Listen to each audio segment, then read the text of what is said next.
Greenland మాదే, ఎప్పటికైనా కలిపేసుకుంటామంటూ Trump.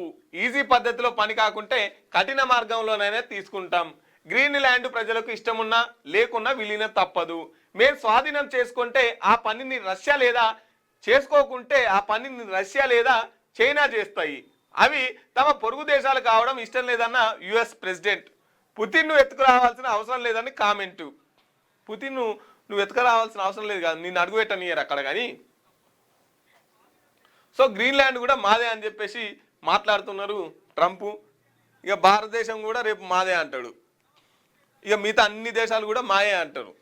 సరిపోతలేదు, ఎంత తిన్నా కూడా ఆకలి తీరట్లేదు.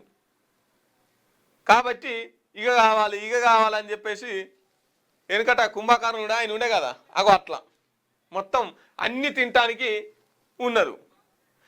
అమ్మితే డైరెక్ట్ అమెరికాకే అమ్మాలి, కొంటే అమెరికా నుంచే కొనాలి. కానీ వేరే వేరే రెండు దేశాలు ఎగుమతులు దిగుమతులు చేసుకోవద్దు వీళ్ళ దృష్టిలో. గిట్లా సుక్కలు చూపిస్తున్నాడు ట్రంప్ గారు.